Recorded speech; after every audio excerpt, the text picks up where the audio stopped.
It all began on what seemed like an ordinary Monday morning at Bay Capital. The glass towers gleamed against the pale sky, reflecting power and perfection. But behind those flawless windows, corruption was quietly rotting the empire from within. And on that morning, a young intern named Linda Parker walked through the lobby for her second week on the job, unaware that she was about to change everything. Linda was different. She wasn't from a wealthy family or a famous business school. She didn't come for glamour or connections. She came with a mission, one that nobody in the building knew about. Her target was Mike Silva, the company's president, a man celebrated for his success, admired for his charm, and feared for his control. To the world, he was a self-made genius.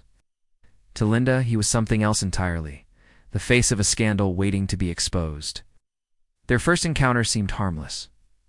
During a meeting, Silva dropped his pen under the table. Linda picked it up and handed it back with a polite smile. "You dropped this, Mr. Silva." He smirked, dismissive, not realizing he was looking into the eyes of the person who would bring him down. "Thanks, kid," he said carelessly. "You've got a good eye," Linda replied softly. "You'd be surprised how much I see, sir." That line would come back to haunt him. Later that day, the company threw a private lunch to celebrate Silva's birthday. The founder of Bay Capital, Mr. Bay himself, attended with a small circle of executives. To everyone's surprise, Linda was invited too. Mr. Bay introduced her as one of the brightest interns they'd ever had. "I want her to learn the business from the inside," he said proudly. Linda smiled, but inside she knew exactly how ironic those words were, because learning the business from the inside was precisely her goal. At the lunch table, Silva laughed and boasted as always. He talked about his success, his leadership, and his vision for the future. But Linda was studying him carefully, the way his tone shifted when Mr. Bay mentioned audits, the way his eyes twitched when the subject of offshore investments came up. She noticed how he changed the topic every time numbers were discussed. She didn't need proof anymore to know he was hiding something. She just needed the right moment to catch him. That moment came sooner than she expected. When the lunch ended, Mr. Bay presented Silva with a formal document finalizing his promotion as company president. It required one final signature, his own. Mr. Bay handed it to him, but got called away before Silva could sign. The folder remained on the table. Linda glanced at it, pretending to organize papers.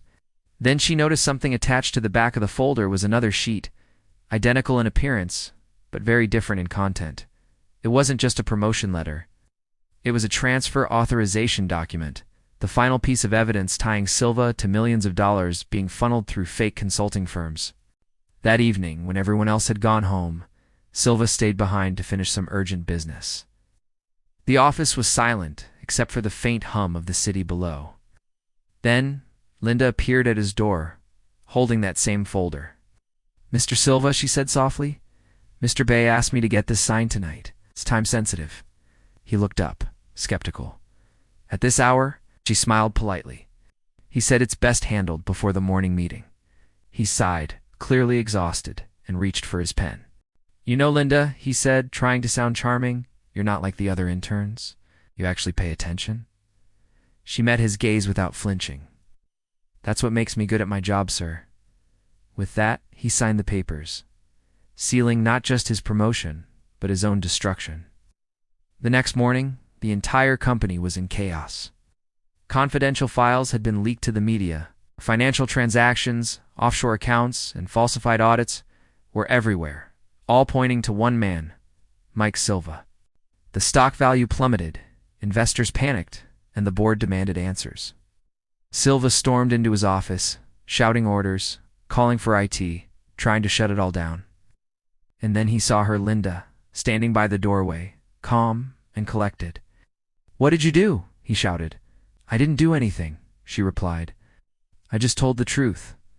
Security entered moments later, carrying a warrant. As they escorted him out, Silva's confidence crumbled. The man who once commanded boardrooms now looked like a ghost. As cameras flashed outside the building, Linda watched silently. Justice wasn't loud. Sometimes it was quiet, steady, and patient. Later that day, the board gathered for an emergency meeting. Mr. Bay sat at the head of the table, the weight of betrayal written across his face. Linda presented her evidence, the voice recordings, the financial logs, the documents Silva had signed himself. The room fell silent. When she finished, Mr. Bay asked in disbelief, "How long have you known?" "Since the day I arrived, sir," she said calmly. "I was placed here by your investors to confirm what they suspected, that your president was stealing from you." Mr. Bay leaned back, stunned. "You did." The board voted unanimously to remove Silva and file criminal charges. Before leaving the room, Mr. Bay looked at Linda and said, "You exposed a monster, but you also saved us." "I didn't do it for the company," Linda replied. "I did it for the people he hurt." Days later, Linda visited Silva in custody. He looked different, stripped of his arrogance, sitting behind cold glass in a gray jumpsuit. "You think you've won?" he muttered bitterly. "You're naive, Linda. This world eats people like you alive." She looked at him steadily. "Maybe," she said. "But at least I'll sleep knowing I didn't become what I fought against." She stood up and walked away. His voice followed her down the hall, echoing in anger and disbelief. But Linda didn't turn back. For the first time, the world could see Mike Silva for who he truly was. Not a visionary, but a fraud. The story broke across every major network. The fall of Bay Capital's president dominated the headlines. Investors were furious, employees terrified, and regulators swarmed the company. But instead of collapsing, Bay Capital began to heal. Mr. Bay personally restructured the board, implementing ethics policies and financial transparency standards that reshaped how the firm operated. And when the company needed someone to lead those reforms, the choice was obvious. Linda Parker, the intern who brought down the president, was appointed director of internal compliance. Reporters surrounded her outside the headquarters, asking how it felt to take down the most powerful man in the company. She smiled humbly and said, "Sometimes justice doesn't come from power. It comes from patience." Her story went viral overnight. Social media exploded with support. She became a symbol of courage in a world full of corruption, proof that one person's integrity can bring down an empire built on lies. Months later, Linda stood by the same window Silva once gazed through, the skyline glowing with twilight. The city hummed below, unaware of the silent war that had been fought in this very tower. Her phone buzzed, a message from Mr. Bay. "You did good, Linda. Never let this world turn you cold." She smiled faintly, pocketed her phone, and looked out over the horizon. The battle was over, but her journey was just beginning. Because every system has its cracks, every corporation hides its secrets, and people like her were the light that exposed them. And that, my friends, is how one intern, one ordinary woman, took down a man who thought he was untouchable. It wasn't revenge that drove her, it was justice. In a world obsessed with power, she proved that truth can still win, even if it takes one quiet, relentless voice to speak it. Remember this: power doesn't always scream. Sometimes it whispers.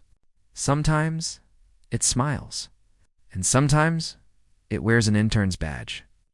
If you found this story powerful, make sure to subscribe, because next time, we're re-diving into another real-life power struggle that will leave you questioning everything you thought you knew about loyalty, leadership, and justice. Until then, stay curious and stay awake.